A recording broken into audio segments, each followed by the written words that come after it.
Welcome back, guys, to another episode of Crypto Market Garden, where we discuss gardens and sometimes some crypto.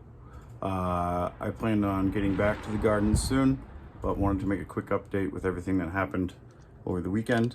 So I substituted in this example of a North American waspy reusable Christmas tree as today's plant.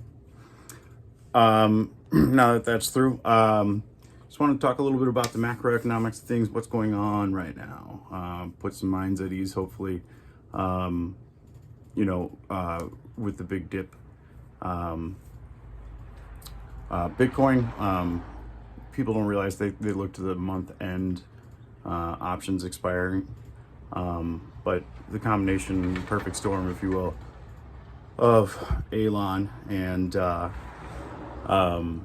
options that expired today, which were quite a lot, and overnight, really drove the price down. And so let's talk about macroeconomics in the sense of whale activity. So this is the power that whales have.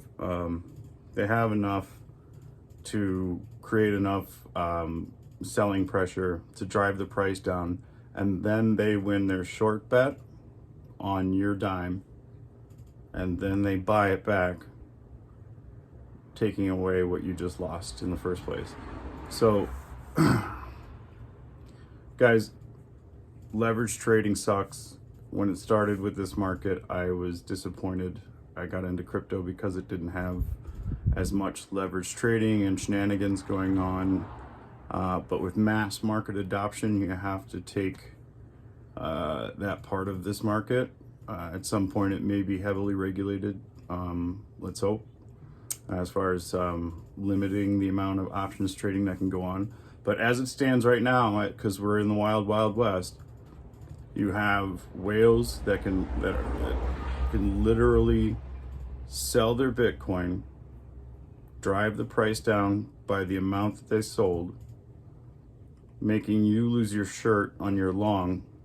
They win on the short, and then they take that winnings and they go back and they buy the Bitcoin that you worked your ass off to stack.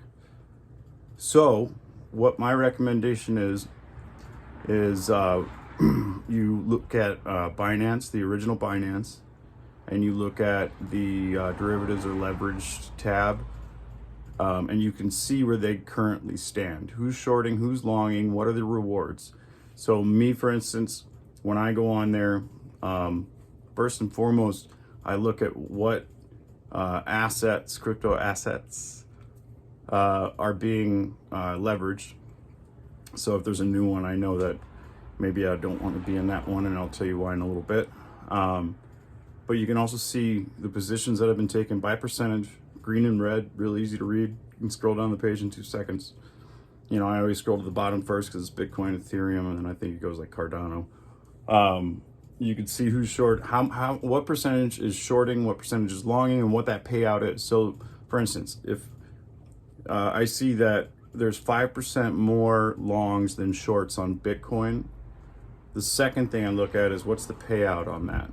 Because if it's an even 5-5, but the payout for this one, for shorting, say, is 3x, and the payout for longing is 2x, that's kind of null and void, if that makes sense.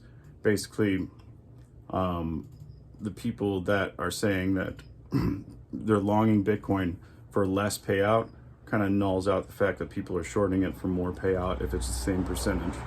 So you don't need a Binance account to check this, but it is a great tool, one that I highly recommend. Also, I've kind of pulled out of investing any more dry powder into anything on that list.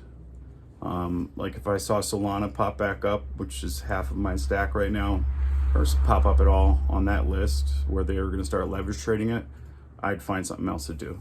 And that's probably the reason why Solana and Matic and things like this are crushing it while the entire market collapsed, is because that's really the macro of it. The whales are driving the price down.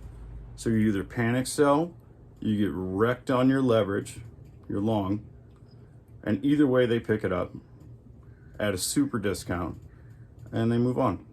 So number one, don't leverage trade. Number two, don't freak out when these dips. There is another options expiration at this price level for next weekend, before next Friday.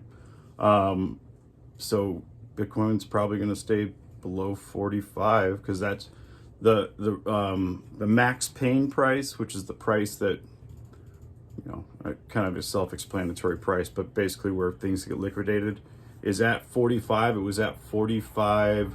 I think it was actually at 44 for this last liquidation, which happened today. And it's only at 45 for next week. And then, so 2 weeks ago, it was at 54. And then the big month end, towards the end of May, that one is targeted at 54. That's the max pain price.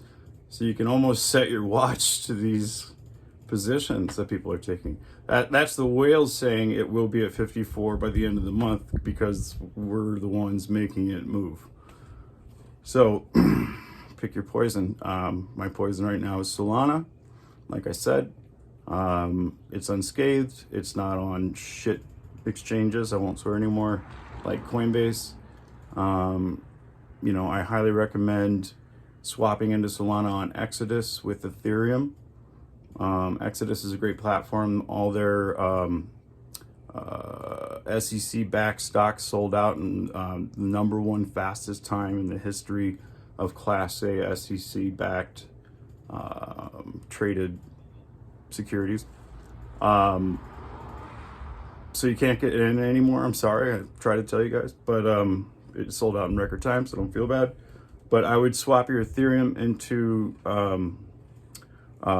Exodus, and then swap your I'm sorry, send your Ethereum to Exodus and swap that into Solana to ride out the storm, because you don't want to be bored all day long and look at Tether. That's all I got for you guys today. I'll see you at the top.